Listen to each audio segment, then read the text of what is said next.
Welcome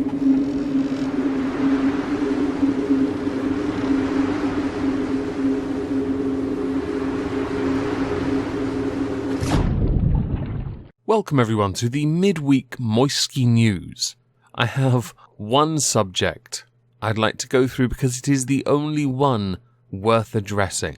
Before that though, there is a PMQ stream and I have actually watched it. That'll be fun. That'll be at 9:30 PM GMT tonight. On this channel, of course. So the subject matter for today is Corona-chan, because thanks to the infection rate going up significantly, there have been some consequences announced. Over the last couple weeks, the Northeast, Northwest have slowly been introduced further restrictions. This has also now come into effect where many leaders of respective cities and towns, mayors most notably, and council leaders and MPs of course, have indicated that they believe more masks need to be worn everywhere. More sanitizing everywhere. I'm wondering how long it'll be until humanity is just walking around naked through vats of sanitizer with a snorkel on. That'll be fun.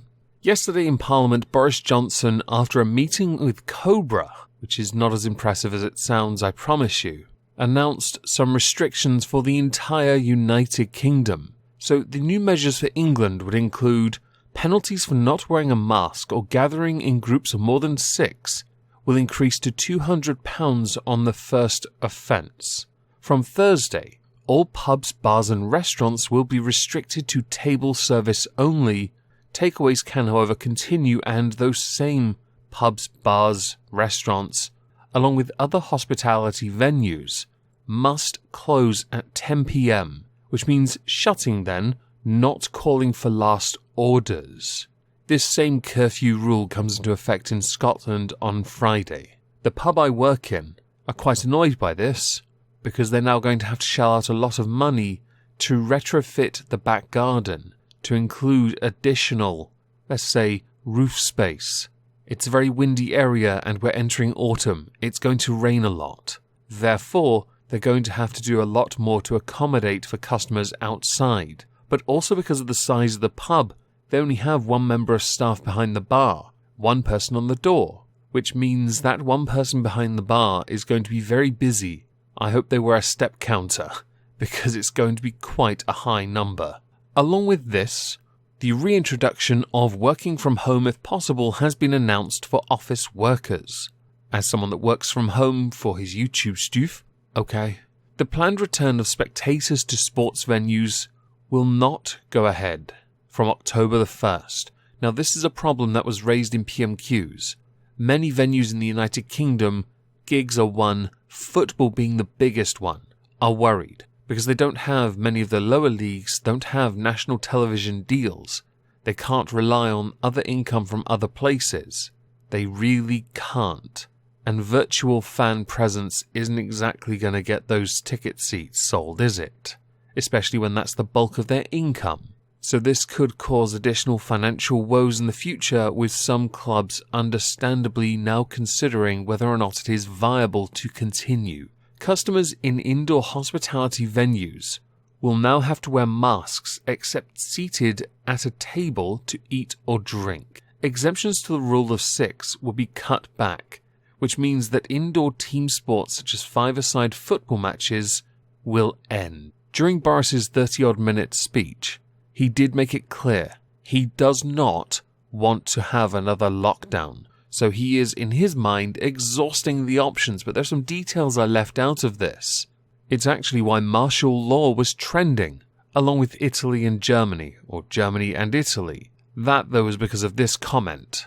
Does he think that the reason Germany and Italy have far lower COVID rates than us, with life continuing more or less normally, might be because they have locally and publicly run test and trace services that actually work?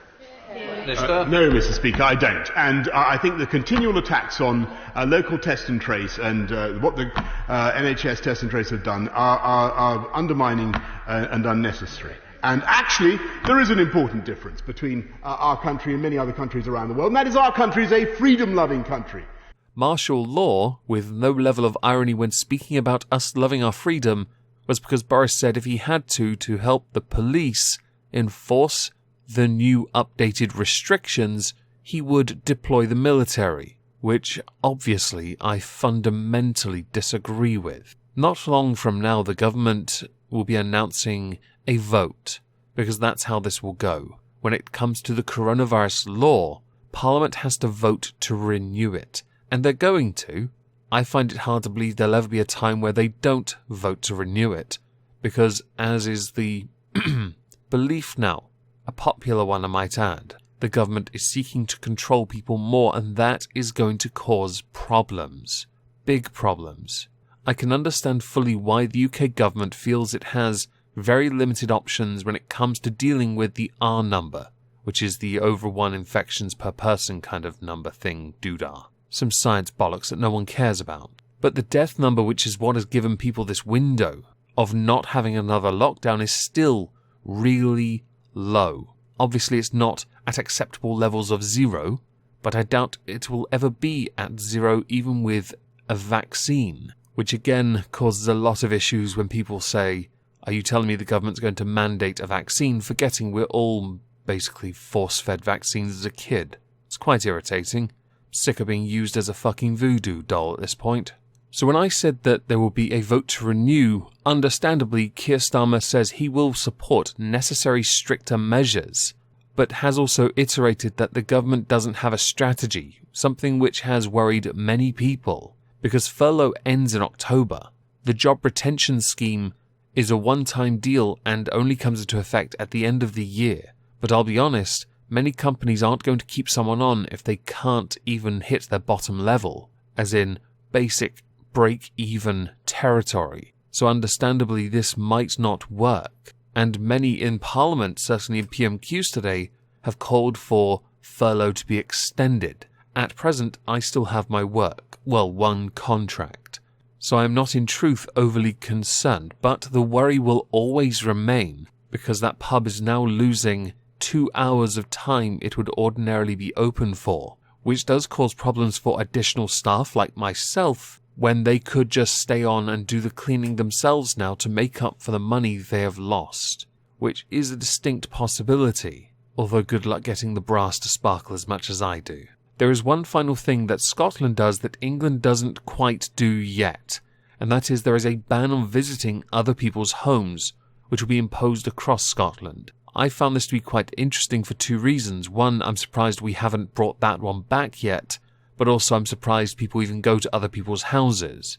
I'm waiting for the day where the United Kingdom just has one large Discord server, or Zoom group. That'll be fun. 65, 67, however million people in UK trying to get a word in. Precious. Anyway, with what we've discussed, I'd love to know what you think. I'm not in favour of a number of these measures. I certainly don't support using the military to impose these restrictions, which, by the way, those fines can go up to £10,000. I see a lot of trials in the future about unfair charging. It's going to get messy, I'm sure of it.